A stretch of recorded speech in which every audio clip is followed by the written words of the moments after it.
Hello friends, स्वागत है आप सबका हमारे चैनल वर्ल्ड यात्रा पे।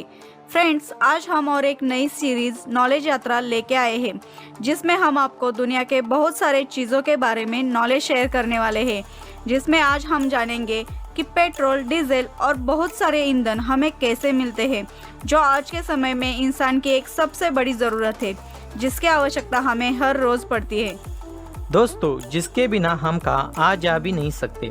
जैसे जैसे हम इसे यूज़ करते जा रहे हैं, वैसे वैसे इसकी कीमत भी लगातार बढ़ती ही जा रही है और हमारे देश में तो इसके दाम आज 100 रुपये के पार हो चुके हैं और आने वाले समय में भी ये बढ़ते ही जाएंगे।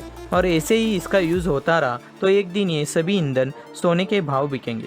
दोस्तों, जिस स्पीड से हम पेट्रोल और डीजल जैसी चीज़ों का इस्तेमाल कर रहे हैं, अगर हम इसी तरह इन्हें कंज्यूम करते रहे तो ये आने वाले 40 सालों में ही ख़त्म हो जाएंगे। फ्रेंड्स, आज के समय में हम सब इन्हीं पेट्रोलियम ईंधनों पे निर्भर है, जिसमें हमारी प्राइवेट गाड़ियों से लेकर हमारी रोज़मर्रा की जितनी भी चीज़ें हैं, जैसे सब्जी, फल, oil, electronic items, furniture etcetera, इन सब को बड़े बड़े ट्रक में भरकर एक सिटी से दूसरे सिटी लाया और ले जाया जाता है। वैसे ही हमारे एरोप्लेन से होने वाले ट्रांसपोर्ट से लेकर बड़े बड़े मर्चेंट शिप्स से होने वाले इंपोर्ट एक्सपोर्ट, इन सब के लिए ज़रूरत पड़ती है फ्यूल यानी ईंधन की, जो धरती पर लिमिटेड मात्रा में ही पाया जाता है।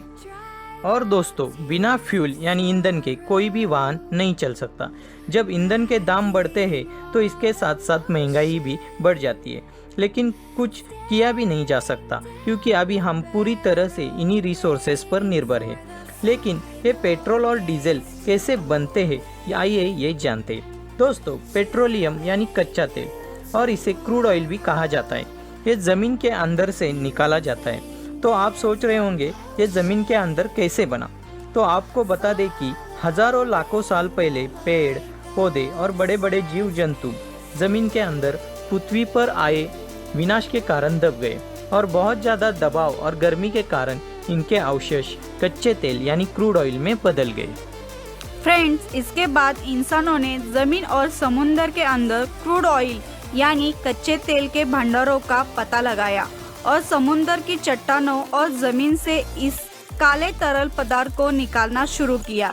फ्रेंड्स, समुंदर में इसे बड़ी बड़ी तैरती हुई शिप्स को एक ही जगह फिक्स करके वहां से समुंदर की गहराई में बड़े बड़े ड्रिल के सहारे समुंदर की सतह को कई फीट गहरा खोदा जाता है, जब तक कच्चा तेल मिल ना जाए। इस ड्रिल करने वाले शिप्स को ऑयल रिग कहा जाता है। ज़मीन से भी ऐसे ही क्रूड ऑयल को निकाला जाता है।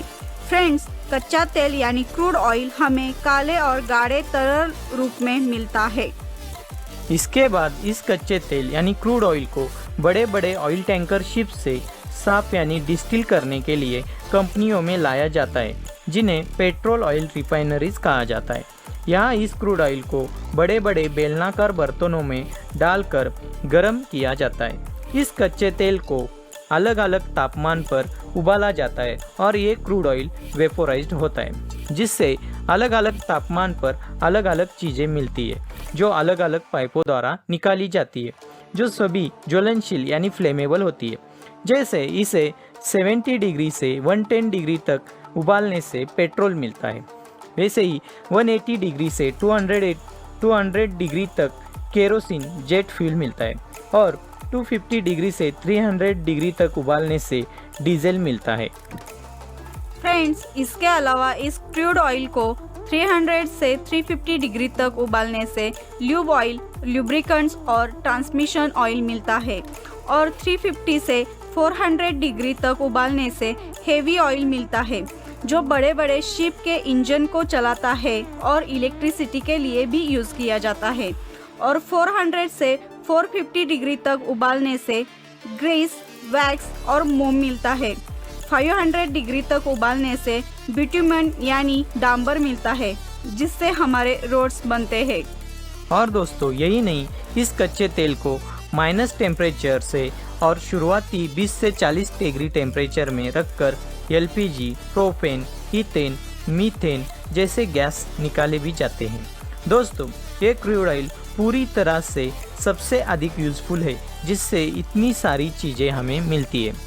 पेट्रोल, डीजल और बाकी की सभी फ्यूल को निकालने के बाद इसकी टेस्टिंग की जाती है, फिर उसे ट्रांसपोर्ट किया जाता है और फिर इसे पेट्रोल पंप पर भेजा जाता है। ये क्रूड ऑयल दुनिया में हर जगह नहीं मिलते। दुनिया में कुछ ही जगह है जहाँ कच्चा तेल मिलता है। दुनिया में सबसे ज़्यादा क्रूड ऑयल अरब देशों में ही पाया जाता है। ये रहे दुनिया में सबसे ज़्यादा क्रूड ऑयल पाने वाले देश इन परसेंटेज। नंबर 10 पर है नाइजीरिया, जिसके पास 2.2% ऑयल है। नंबर 9 पर है लीबिया, जिसके पास 2.9% ऑयल है। नंबर 8 पर है रशिया, जिसके पास 4.8% ऑयल है। नंबर 7 पर है यूएई यानी यूनाइटेड अरब इमिरेट्स, जिसके पास 5.9% ऑयल है। नंबर 6 पर है कुवैत, जिसके पास 6.1% ऑयल है। नंबर 5 पर है इराक, जिसके पास 8.7% ऑयल है। नंबर 4 पर है ईरान, जिसके पास 9.5% ऑयल है। नंबर 3 पर है कनाडा, जिसके पास 10.4% ऑयल है।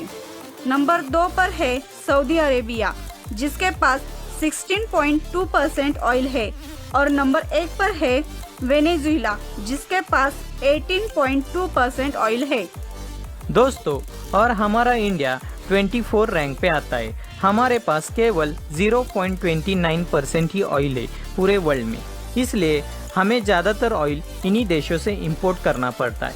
फिर उस ऑयल पे पेट्रोल डीजल बनाने के लिए रिफाइनरी चार्जेस भी लगते हैं। उसके बाद सेंट्रल गवर्नमेंट टैक्स, फिर उसके बाद स्टेट गवर्नमेंट टैक्स लगता है। तब जाके हमें इतना महंगा पेट्रोल और डीजल मिलता है। दोस्तों, पेट्रोल और डीजल एक बार ही इस्तेमाल होने वाली चीज़ है जो अनलिमिटेड नहीं है, यानी ये धरती पर एक ना एक दिन ख़त्म होनी ही है। और इसी वजह से अब इलेक्ट्रिक गाड़ियाँ का निर्माण भी हो रहा है, जिनको आने वाले समय में हम अधिक से अधिक यूज़ कर सकेंगे, क्योंकि क्रूड ऑयल ख़त्म हो जाए तो हमारा काम चलता रहे। तो फ्रेंड्स, पेट्रोल और डीजल जितना हम बचाएंगे उतना ही हम ज़्यादा पाएंगे। तो आशा करते हैं आप समझ गए होंगे कि पेट्रोल, डीजल और बाकी के कई सारे फ्यूल यानी ईंधन कैसे बनते हैं। आई होप आपको हमारी नॉलेज यात्रा सीरीज भी पसंद आई होगी। ऐसे ही आप और कौन सी नॉलेज के बारे में जानना चाहोगे हमें कमेंट करके ज़रूर बताओ। और सब्सक्राइब करो हमारे चैनल को और बेल आइकॉन भी दबाओ, ताकि हमारे हर नोटिफिकेशंस आप तक जल्द से जल्द पहुंच पाए। और लाइक करना ना भूलिए। Stay home, be safe, bye bye friends. जय हिंद।